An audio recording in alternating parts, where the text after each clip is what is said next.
소중한 나. 무한 행복.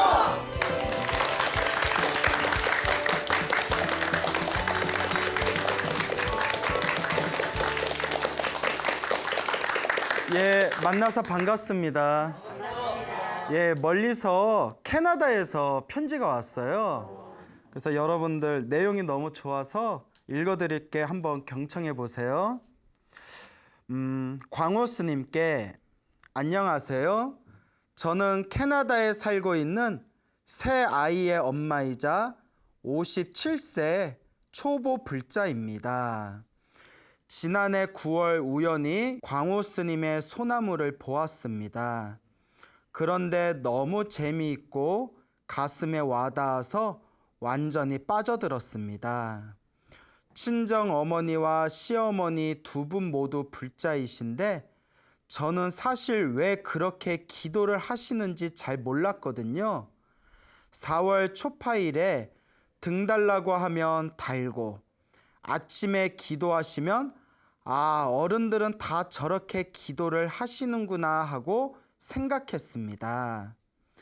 어머님은 늘 출장 나가는 아들 어깨에 손을 얹고 광명진언을 외우셨습니다. 그러다가 2007년에 이곳으로 이민을 오고 5, 6년 전에 0.2평의 기적이라는 프로그램을 보고 그저 건강에 좋다는 이유로 매일 300배를 9개월 정도 한 적도 있었고 다른 스님들의 법문을 들으면서는 다른 시각에서 삶을 조명해 볼 줄도 알게 되었습니다. 그리고 우리가 그 운명을 스스로 바꿀 수 있다는 것도 알게 되었습니다. 지난 9월 27일 제가 처음 광호 스님의 소나무를 보았고 85세인 어머님이 10월 12일 척추 수술을 하신다기에 기도를 해야겠다고 생각하였습니다. 그래서 10월 4일부터 집안일을 다 마치고 저녁에 광명진언을 108염주를 3번 돌리며 기도를 했습니다. 아무 말도 안 하고 혼자 조용히 방에서 했는데 다음날 남편이 이상한 꿈을 꾸었는데 버스에 까만 양복을 입은 사람들을 가득 태워 보냈다는 겁니다. 내가 기도를 시작했다는 얘기를 하니 남편이 깜짝 놀라더라고요. 다음날 남편은 안방에서 자고 저는 혼자 빈방에서 조용히 기도를 하는데 갑자기 자고 있던 남편이 가위에 눌리는 것처럼 하고 소리를 질러 머리가 쭈뼛하게 오르며 얼마나 놀랐는지 기도를 멈추고 무슨 일이냐고 물으니 남편은 아니라며 그냥 잤습니다. 저는 무서워서 계속할까 말까 고민하다 에라 이제 또 무슨 일 있겠어? 하면서 계속 기도를 하였습니다. 다음날 남편한테 물으니 꿈에 뭔가 들어있는 것 같은 큰 괴짝이 다가와서 소리를 질렀다고 합니다. 아무튼 이렇게 매일 저녁에 108배를 하고 광명진언을 외웠습니다. 그러다 어머니는 26일로 수술이 연기되었고 내친김에 저는 어머님 수술 전에 1000배를 하겠다고 하고 18일부터 24일까지 매일 1000배씩 7000배를 했습니다. 그리고 그 절에 공덕이 있다면 어머님이 허리 통증에서 벗어날 수 있기를 기원했습니다. 1100씩 5일 정도 했을 때 아침에 남편이 햇빛도 아닌 따스한 빛이 자기를 포근히 감싸는 꿈을 꾸었다고 했습니다. 왠지 길몽인 것 같죠? 네. 제가 광호 스님이 천시는 빛으로 내려온다고 하셨는데 했더니 남편이 감동스러워 했습니다. 다음 날은 어떤 사람이 백호를 데리고 집으로 와서 자기가 안아줬다고 합니다. 백호가 하얀 호랑이를 뜻하겠죠. 그래서 제가 그런데 절은 내가 하는데 왜 꿈은 당신이 자꾸 꿔? 했더니 남편은 몰라 하고 그 말을 위층에서 듣고 있던 딸이 아빠가 엄마 발 마사지 계속 해주잖아. 그 공덕 아닐까 하더라고요. 보통 남편이 부인 발 마사지 해주는 게 쉬운 일이 아니잖아요. 예, 되게 금슬이 좋으시네요. 사실 제가 3년 전부터 건강 관리를 위해 매일 1시간씩 뛰고 있고, 그걸 응원하기 위해 남편이 제 발을 마사지해 주고 있습니다. 최근엔 108배까지 하고 있어 더욱 정성스럽게 해주더라고요. 아무튼 어머님은 지금은 무사히 수술을 마치고 재활치료 중입니다. 그리고 그 후에 저는 계속 500배, 특별한 날은 1000배를 하였는데, 어느 날 남편은 꿈에 키가 크고 덩치가 큰 3명의 여성이 오더니 그중 가운데 여성이 남편의 차를 이리저리 살펴보고는 무언가를 고치더랍니다. 그리고는 다 고쳤다고 타고 가래서 차를 타고 가다 깨었다고 합니다. 그러면서 어머님 수술이 잘 되어 건강해지실 것 같다고 했습니다. 남편이 꿈을 되게 잘 꾸네요. 예. 제가 스님이 꿈에 집착하지 말라고 했다니까 그래도 꺼지는 걸 어떻게 하냐며 그 후로도 남편은 이런저런 꿈을 꾸었다고 하였습니다. 매일 자연과 우주에 관한 다큐멘터리만 보며 불법에는 전혀 관심이 없던 사람이 요즘은 불법에 푹 빠져 오전엔 금강경을 읽고 법문을 듣고 출근했다 돌아오면 밤 11시인데 더욱 열심히 발 마사지를 해준답니다. 삼보의 귀해야 진정한 불자라고 하니 가까이 있는 절에 가서 삼보의 귀의도 했답니다. 이해도 빠르고 감동도 커서 일하다 말고 계속 카톡을 날립니다. 그 기쁨을 같이 누릴 사람이 저밖에 없다면서 아쉬워합니다. 그러면서 자기에게 이런 지혜를 알게 해주신 부처님이 너무 사랑스럽고 스님들에게 한없이 감사하답니다. 60을 바라보며 만난 불법이 저희들의 삶의 의미라고나 할까요? 아무튼 저희는 요즘 갑자기 만난 광우 스님께 무한한 감사를 드리며 저는 반야신경 사경과 함께 매일 집에서 108배를 하고 있고, 남편은 온갖 큰 스님들의 법문과 반야심경, 금강경 법문을 듣습니다.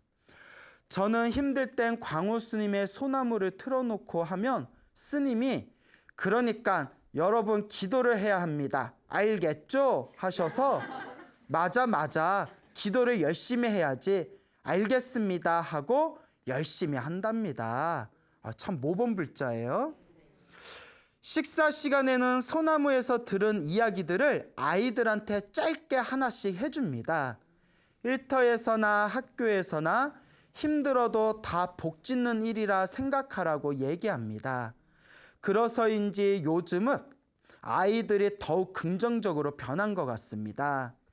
스님의 소나무는 봐도 재미있어 처음부터 끝까지 2번 훑어보고 지금은 3번째 보고 있습니다. 별로 할 일이 없으신가 봐요. 제가 이 편지를 드리는 이유는 삼보를 진심으로 믿게 해주신 광우 스님께 너무 감사하고 멀리서도 스님의 법문을 들을 수 있게 해준 BTN에도 감사해서입니다. 한국에 가면 시간 내서 스님의 법문을 생방송으로 듣고 싶습니다. 스님 늘 건강하시고요. 오래오래 소나무를 통해 스님을 뵐 수 있기를 바랍니다. 2019년 2월 13일 멀리 캐나다에서 김아무개 드립니다.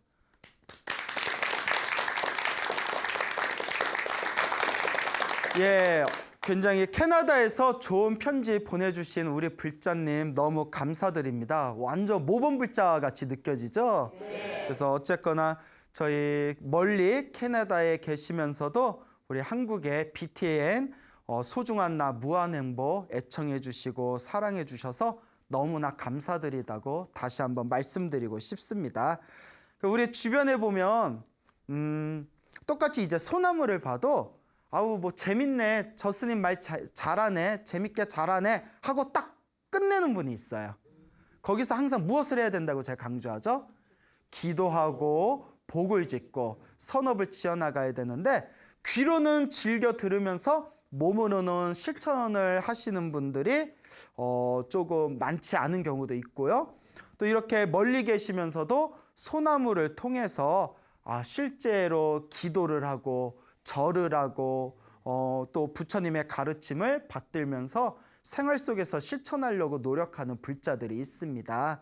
그래서 제가 항상 강조드리는 그런 어떤 이야기가, 귀로 듣는 것도 중요하지만 더욱더 중요한 것은 내가 알고 있는 것을 어떻게 해야 된다? 끊임없이 몸으로 실천하려는 자세가 중요합니다. 아무리 맛있는 음식이 눈앞에 펼쳐져도, 아무리 눈으로 보고 코로 냄새를 맡아도 내가 직접 먹지 않는다면, 그 음식이 내 뱃속에 실제로 들어오지 않는다면 배가 부른다 안 부른다? 부르지가 않습니다. 우리 부처님의 가르침도 그와 같습니다.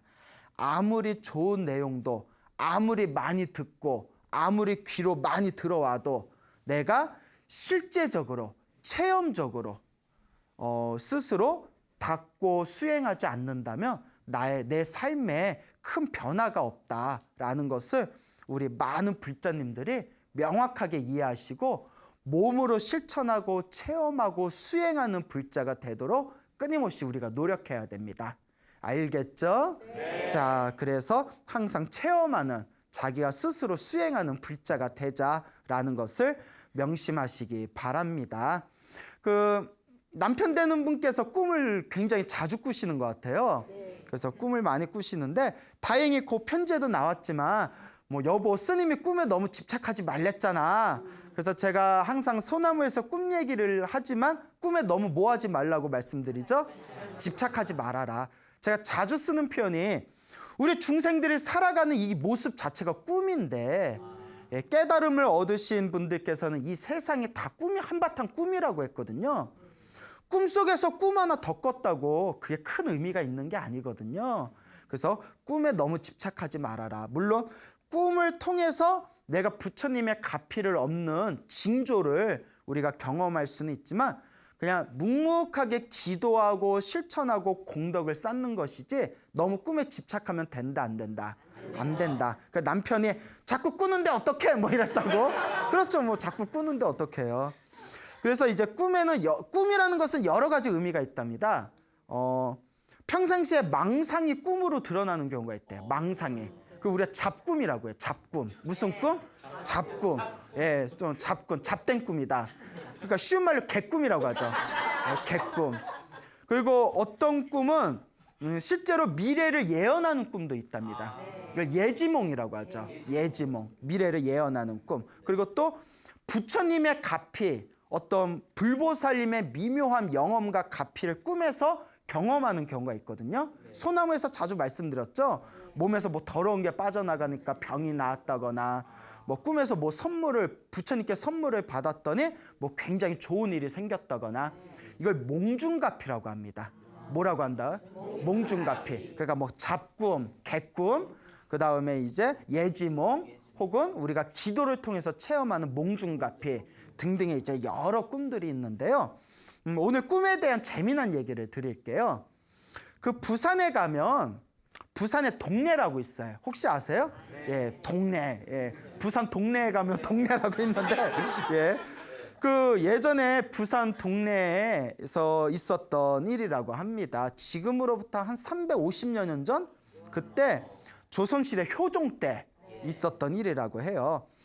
부산의 동네에, 그땐 동네부라고 불렀나 봐요. 동네를 이렇게 다스리는 벼슬아친 부사가 그 동네에 이렇게 행차를 하면, 그 동네 부사를 맞이하는 행차를 맞이하는 행사가 굉장히 크고 화려했나 봅니다. 그래서 어느 날도 약 350여 년 전쯤에 부산 이제 동네에 부사가, 새로 부임한 부사가 딱 행차를 하니까 그 마을에 있는 부민들이 모두 모여가지고 그 관리의 행차를 이렇게 구경을 했는데 막 사람들이 막 박수도 쳐주고 앞에서 꽹과리도 울리고 장구도 치고 수많은 사람들이 이제 환영을 하니까 그 부사의 행차의 모습이 너무나 화려하고 멋져 보였나 봐요. 그때 한 이제 조그만 어린 아들을 업고서 어느 아낙네가 그 부사의 행차를 이렇게 구경을 하고 있는데 요 아들이 어린 아들이 엄마한테 엄마 너무 멋있다. 너무 화려하다. 엄마 나도 나중에 저렇게 될 수 있을까? 하고 이제 물어보는 거예요. 우리 같으면 그럼 우리 아들 열심히 공부하면 저렇게 될 수 있지. 지금은 그런 말을 할 수 있었지만 옛날에는 신분제도가 있었잖아요. 그러니까 어머니가 아무 말도 안 하고 가만히 있더래요. 그러니까 아들이 엄마 왜 대답이 없어? 나도 나중에 저렇게 될 수 있을까? 하니까 어머니가 아이에게 이제 꿈을 심어줘야 되는데 어머니가 냉혹한 현실주의자였나 봐. 냉혹한 현실주의자. 어린 아들한테 뭐라고 했냐면 사랑하는 아들아 우리는 상놈이기 때문에 우리는 저런 기회를 얻을 수가 없단다. 저거는 양반들만이 얻을 수 있는 그런 어떤 권리다. 우리는 상놈들이기 때문에 우리는 벼슬을 할 수 있는 기회가 없단다 아들아 하고 아들에게 이제 솔직하게 얘기해 줍니다. 그러니까 거짓말을 하더라도 어린 아들한테 꿈을 심어준 게 중요할까요? 아니면 아예 아들이 현실을 똑바로 볼 수 있도록 냉혹하게 얘기하는 게 중요할까요? 뭐 알아서 하고 예 그래요?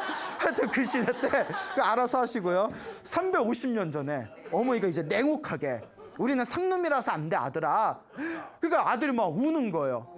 상놈 싫어 막 이러면서. 그러다가 애가 충격을 받았나 봐요. 끙끙 앓다가 시름시름 끙끙 앓다가 갑자기 어린 아들이 덜커덕 죽어버립니다. 그러니까 남편도 없이 그 조그만 아들 하나 의지하면서 살고 있던 홀어머니가 눈물을 펑펑 쏟으면서 그 자리에서 이제 막 졸도를 해버리는 거예요. 그 아들의 장례를 치르고 나서 몇 날 며칠을 울었대요. 차라리 그때 거짓말을 해서라도 아들한테 좋은 얘기를 해줄 걸. 그래서 눈물을 이렇게 쏟으면서 울고 있는데 한참 시간이 지난 뒤에 몇 달 후에 이 어머니 꿈에 아들이 나타난 겁니다. 꿈에 아들이 싹 나타나더니 엄마 울지 마. 엄마 나 한양의 양반집 루시 가문에 태어나기로 했어. 나 한양의 루시 집안에 태어나기로 했으니까 내가 나중에 큰 벼슬을 얻게 될 거야. 나 행복하게 잘 살 테니까 엄마 울지 마 이러면서 아들이 꿈에 나타난 거예요. 그러니까 엄마가 그 꿈을 다 꾸고 나서 일단 생생하게 꿈을 꾸니까 뭐 지금 같으면 뭐 인터넷 이렇게 한양 루시 가문 뭐 등남 소식 뭐 이렇게 쳐볼 텐데 그때는 알아볼 수가 없잖아요.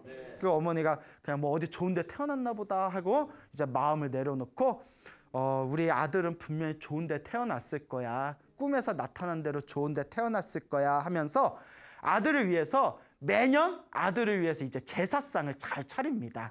옛날 사람들은 제사를 되게 중요하게 여겼잖아요. 그래서 이제 아들이 죽은 그런 날을 항상 기리면서 매년 이제 제사를 잘 차렸는데 아니나 다를까 그 한양의 그 전주 류씨 가문에서 그 아주 아들이 하나 태어나게 됩니다. 그래서 이 아들이 아주 어렸을 때부터 총명하고 아주 반듯한 거예요. 그래서 야 우리 류씨 가문에 아주 큰 인재가 났다. 그 어른들이 좋아하고 있는데 이제 아들이 어느 정도 사리분별을 할 정도로 요 아이가 이제 컸을 때 자꾸 자기 생일날만 되면 낮에는 생일상을 받아먹고 꿈에서는 제사상을 받아먹는 꿈을 꾸는 거예요. 그래서 희한하다. 매년 자기 생일만 되면 낮에는 부모님이 차려준 생일상 받아먹고 잠만 자면 어디에 허름한 시골집에 가가지고 시골집에서 제사밥을 먹는 꿈을 꾸게 되는 겁니다. 그래서 이 아이의 이름이 류심이에요. 류심. 예, 류심이라고 부르는데 이 류심이 아무리 유심하게 생각해봐도 유심히 골똘히 생각해봐도 무슨 뜻인 줄 모르는 거예요. 그래서 류심이야, 류심. 예, 도대체 무슨 뜻인지 모르겠습니다. 류심아, 유심하게 생각해봐라. 그래서 이제 그렇게 무럭무럭 자라서 나중에 이제 머리가 총명하고 사람이 반듯하고 일찍이 이제 또 과거에 합격을 해가지고 40여 세의 나이에 부산 동네 부사로 부임을 하게 됩니다. 그래서 쿵짝쿵짝거리면서 이제 행차를 하면서 그 이제 부산의 동네에 가는 길을 다 이렇게 말을 타고 수많은 하인들과 수많은 사람들의 환영을 받으면서 동네 길을 지나가는데 아무리 봐도 희한하다, 희한하다. 왜 희한하다고 했을까요? 어디서 많이 본 거야. 내가 이 부산 동네 지방에 내가 처음 왔는데 평생 한양에서 살다가 이 부산에 요 동네라는 곳에 처음 왔는데 어쩜 이렇게 낯이 잊을까? 어쩜 이렇게 낯이 잊을까? 낯이 있을까? 익을까? 하고 곰곰이 생각해 보면서 이제 자기가 쓰는 이제 방에 따오게 됩니다. 그리고 며칠 후가 됐을 때 며칠 후에 이제 자기가 이제 생일을 그 부산 동네에서 맞이를 하게 돼요. 며칠 후에. 근데 생일을 다 맞이하면서 자기가 평생 동안 생일날에는 밤에 무엇을 얻어먹었다고 했죠? 제사상을 얻어먹었다고 했잖아요. 그러니까 그 동네가 너무 눈에 익숙한 거예요. 그래서 하인 하나를 다 데리고 꿈에서 자기가 제사상 받으러 갔던 그 골목길을 찾아갑니다. 딱 그 골목길을 찾아가 봤더니 눈에 익은 거예요. 누가 말해주지도 않았는데도 이 골목에서 저쪽, 저쪽에서 이쪽, 이쪽에서 저쪽. 인간 내비게이션. 네? 인간 내비게이션. 이쪽에서 저쪽, 저쪽에서 이쪽. 그래서 인간 내비게이션이잖아요. 그래서 하인을 데리고 거고 하인이 아니 주인만이요. 아니 어쩜 이렇게 길을 처음 오셨는데 어떻게 길을 잘하십니까? 유심히 바라보면 다 안다 이러면서 그러면서 이제 길을 찾아가지고 꿈에서 제사상 받아먹던 그 시골집을 가게 됐는데 왜 머리가 허연 백발의 노파가 때마치 제사상을 차리고 있는 거예요. 그래서 딱 가가지고 계십니까? 계십니까? 그러니까 이거 머리가 허연 할머니가 아유 양반 어르신, 양반 어른 여기 이 허름한 곳은 어쩐 일로 오셨습니까? 하니까 아니 지금 제사를 차리고 있는 것 같은데 지금 누구 제사상을 차리고 있어? 이 할머니가 이제 자초지종을 설명을 합니다. 실은 내가 어렸을 때 아들이 있었는데 이런저런 얘기를 하면서 이제 아들이 죽은 지 이제 거의 40년이 다가온다. 그래서 아들을 위해서 내가 죽는 그날까지 내가 이제 손을 떨더라도 이렇게 죽는 날까지 항상 제사상을 차리고 있습니다. 순간 유심히 가슴이 덜컥거리는 거예요. 혹시 이러고 있을 때 이 할머니가 쐐기를 박습니다. 제가 아들을 잃고 어린 아들을 잃고 몇 날 며칠 고통 속에서 지내고 있을 때 어느 날 호련히 꿈에 아들이 나타나서 엄마 나 한양의 류씨 가문 양반 류씨 가문에 태어났으니 걱정하지 말아요. 나중에 또 만나요 하는 꿈을 꾸었습니다 하는 순간 류씨이 어머니 하면서 당신이 내 전생의 어머니라고 손을 붙들고 부둥켜 안고 할머니는 네가 내 아들이냐 이러면서 이제 서로 껴안으면서 눈물을 펑펑 쏟았다고 합니다. 근데 제가 너무 감동스럽죠. 네. 근데 제가 감동을 파괴하자면 요새 시대 같으면 미리 이제 새로 부임하시는 뭐 인터넷에서 이렇게 족보 한번 알아보고 예, 자 이제 웃자간 말이고요. 자 그래가지고 이제 서로 부둥켜 안으면서 이 류심이라는 사람이 평생 돌아가실 때까지 평생을 자기 친어머니처럼 모셨다고 합니다. 그리고 이 류심이 부산 동네에서도 널리 아름다운 정치를 널리 펼쳤답니다. 널리 선정을 펼쳐서 지금도 그 부산 동네에 가면 류심 선정비가 있답니다. 류심의 덕행을 널리 기리는 그런 비석이 실제로 지금도 볼 수가 있다고 합니다. 그래서 이제 또 류심은 나중에 또 경상도 감찰사가 돼가지고 아주 류씨 가문의 아주 큰 인재로서 지금도 그 널리 그 아름다운 이름을 지금까지 후손들에게 전해지고 있다는 그런 훈훈한 이야기가 되겠습니다.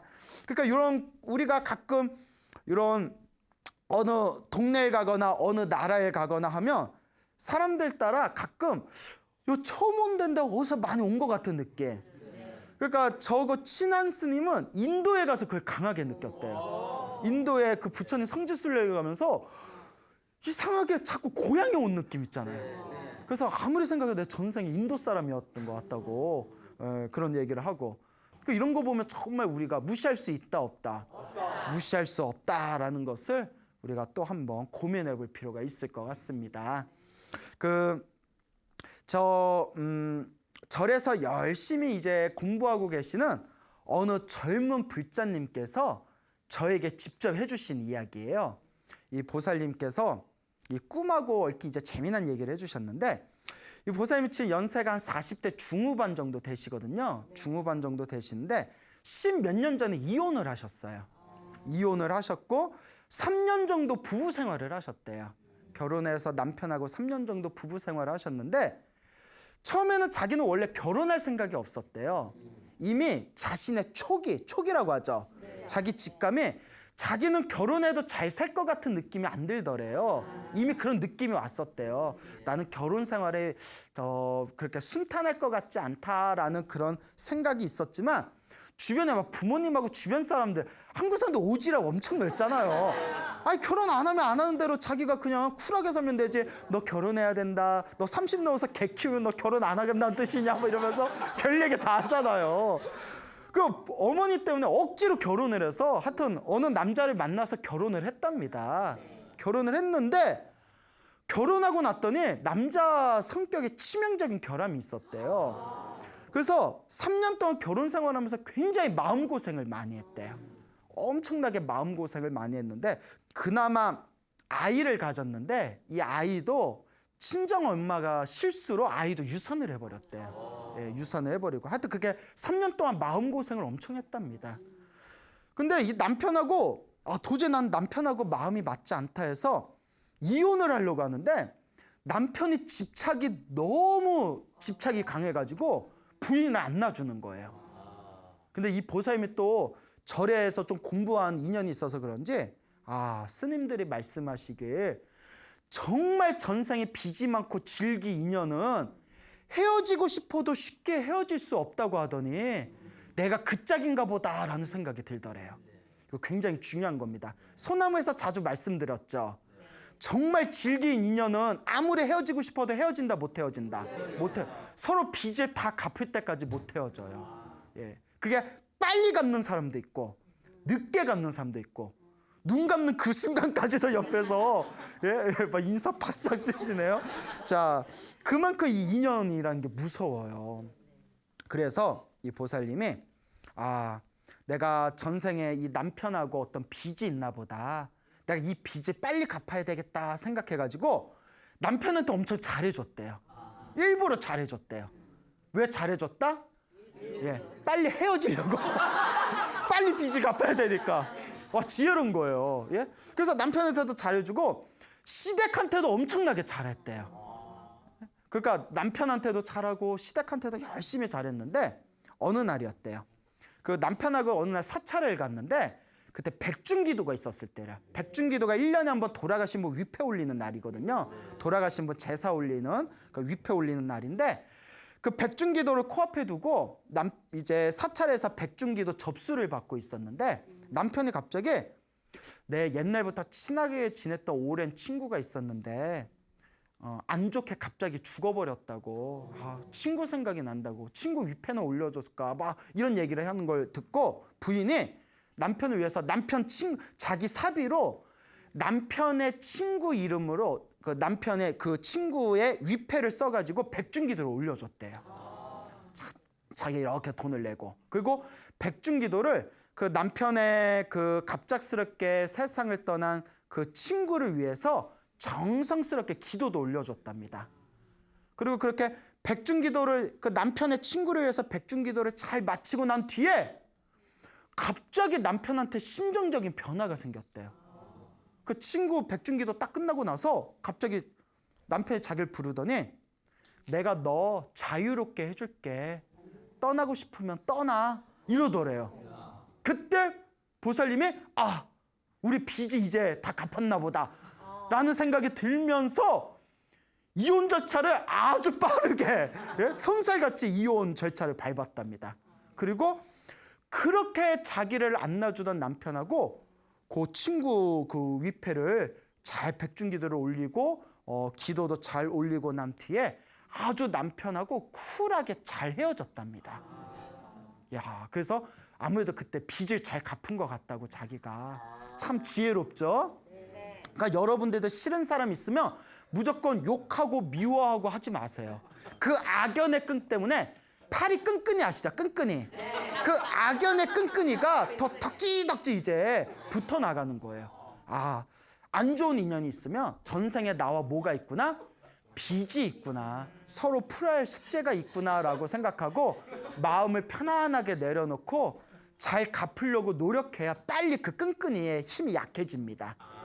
자, 그래서 이 보살님이 이제 남편하고 잘 헤어진 뒤에 호련히 홍콩으로 떠났대요. 홍콩. 이제 홍콩의 아가씨가 된 거예요.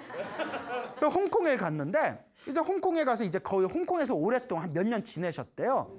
근데 홍콩에 딱 가서 어느 날 홍콩의 어느 항구에 갔대요. 항구. 홍콩이 원래 항구 도시잖아요. 항구에 갔는데 깜짝 놀랐답니다. 보살님이.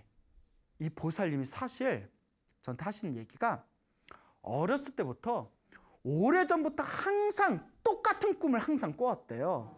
틈틈 잊을만 할 때마다 똑같은 꿈을 꿨는데 그게 무슨 꿈이냐면 어느 항구가 있고 항구에 가난한 뒷골목이 있대요. 뒷골목에 자신의 모습이 보이는데 자기의 모습이 아주 어린 소녀로 보이더래요. 아주 가난한 어린 소녀가 가난한 뒷골목에 그 계단을 막 뛰어 올라가면서 아버지가 배가 고프실 텐데 어떡하지 하고 아이가 막 중얼중얼거리면서 그 가난한 뒷골목의 그 항구 도시의 계단을 막 뛰어가는 꿈을 굉장히 자주 꿨답니다. 항상 똑같은 꿈을. 그래서 이게 무슨 꿈인가? 이게 무슨 꿈인가?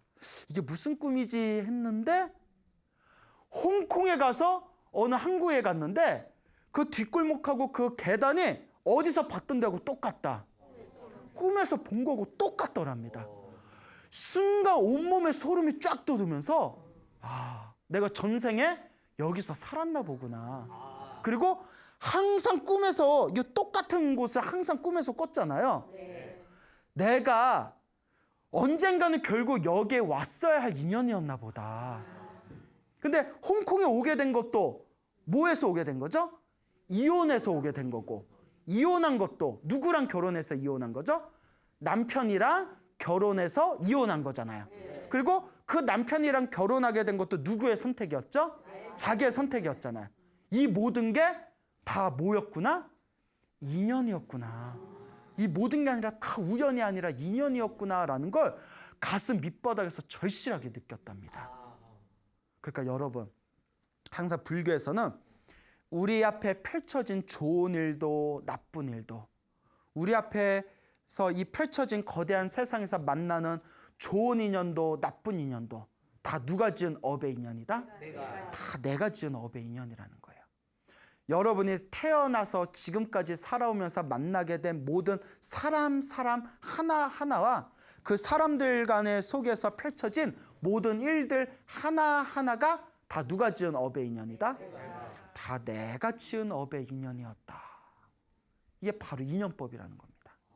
그러니까 여러분들도 살아오면서 좋은 인연 만난 적도 있죠. 그 나쁜 인연 만난 적도 있죠. 살아오면서 또 별의별 좋은 일, 나쁜 일 다 경험했을 거 아니에요? 절대 그 모든 일들에 대해서 후회하거나 집착하는 마음이 없어야 됩니다. 결국은 내가 만나야 할 사람을 만났을 뿐이고 내가 풀어야 할 사람을 풀었을 뿐이에요. 이게 다 전생에 내가 지어놓은 인연법의 흐름대로 만나게 된 것이다라는 것을 명심하셔야 됩니다. 저와 친하게 지내는 스님 중에 능인 스님이라는 분이 있어요. 내가 이 능인 스님한테 제가 스님 이야기를 방송에서 이야기하려는데 실명으로 해도 돼요 했더니 뭐 알아서 하세요 뭐 이러더라고요. 그래서 내가 거의 원래 익명으로 하는데 그렇잖아요. 아무개 스님 뭐 이러는데 이 능인이라는 스님이 있는데 굉장히 스님이 되게 좋으세요. 공부도 열심히 하시고 수행도 열심히 하시고 포교 활동도 열심히 하시고 아주 그냥 훌륭하신 좋은 스님이 계시는데 이 능인 스님께서 직접 겪으신 이야기를 저한테 또 직접 해주신 얘기입니다. 이 능인 스님이 지금 이제 한 연세가 50 정도 다 되셨어요. 근데 이 능인 스님이 출가하기 전에도 출가를 한 20대 중반 정도에 출가를 하셨는데 출가하기 전에도 절에를 열심히 다니셨대요. 그래서 출가하시기 전에 그러니까 약 한 25년 전쯤에 25살 때 이렇게 강원도에 살고 계셨답니다. 강원도에 살고 있었을 때 출가하기 직전에 25살 때의 일이에요. 요 능인 스님께서 이제 그 출가 전에 강원도에서 어느 사찰에서 이제 열심히 기도를 하고 계셨대요. 열심히 기도를 하는데 정성스럽게 기도를 하다가 어느 날 꿈을 꾸셨답니다. 꿈을 꿨는데 생전 처음 꾸는 꿈이었대요. 꿈에 여러분 그 마예불이라고 아시죠? 마예불. 그 서산의 마예 산종불 같이 생긴 그 마예불, 세 분의 부처님, 마예불이 꿈속에서 환한 빛을 뿜어내면서 세 분의 부처님이 나타나시더래요. 너무나 놀래가지고 환한 부처님 앞에서 너무나 놀래가지고 부처님 앞에서 막 감동스러워하면서 막 삼배를 올렸대요. 절을 올리는데 옆에 이렇게 웬 노스님이 쓱 나타나시더랍니다. 그래서 노스님께 스님 꿈이에요 꿈? 스님 여기가 어딥니까? 하니까 토평리다 이러시더래요.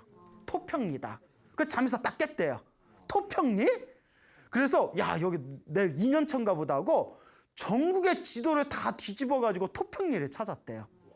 근데 토평리가 없더래요. 그래서 내가 꿈에서 발음을 잘못 들었나 해서 호평리를 찾았대요. 호평리, 토평리 비슷하잖아요. 호평리를 쫙 찾아봤는데도 있다 없더래요. 그래서 에라이 모르겠다고 토평동을 찾았대요. 토평동. 그러니까 막 지르는 거예요. 남양주에 토평이라고 있더래요. 남양주 이제 아세요? 남양주에 토평이라고 있더래요. 그래서 토평에 무슨 마예불이나 무슨 절이 있나 하고 이렇게 찾아봤는데 뭐 별다른 게 없더래요. 그래서 이게 보통 아무리 생각해도 보통 꿈이 아닌데 하다가 결국은 이렇게 출가하고 수행하고 공부하시면서 그 꾸었던 꿈을 이렇게 점점 이제 희미하게 잊혀져 갔답니다. 그 의미를 결국 못 찾고. 그래서 이제 순천 송광사에서도 열심히 공부하시고 수행하시고 하시다가 작년인가 해서 제주도 서귀포에 조그만 절을 이렇게 들어가시게 되셨어요. 제주도 서귀포. 근데 절이 작고 아담한데 너무 마음에 들더래요. 저도 놀러 갔는데 절이 너무 좋아요. 10분만 돌아가면 바다가 쫙 펼쳐져 있고 정말 좋아요. 그래서 이제 절이 너무 마음에 들어가지고 스님이 거기 이제 주지로 들어가셨는데 인생의 첫 주지를 하신 거예요. 그래서 절도 너무 마음에 들고 너무 흡족하게. 근데 이제 새로 주지가 되셨으니까 동사무소에 가서 뭐 전입신고나 뭐 이런 거 해야 되잖아요. 그래서 이제 그 절의 이제 절 이름이 대안사예요. 대안사.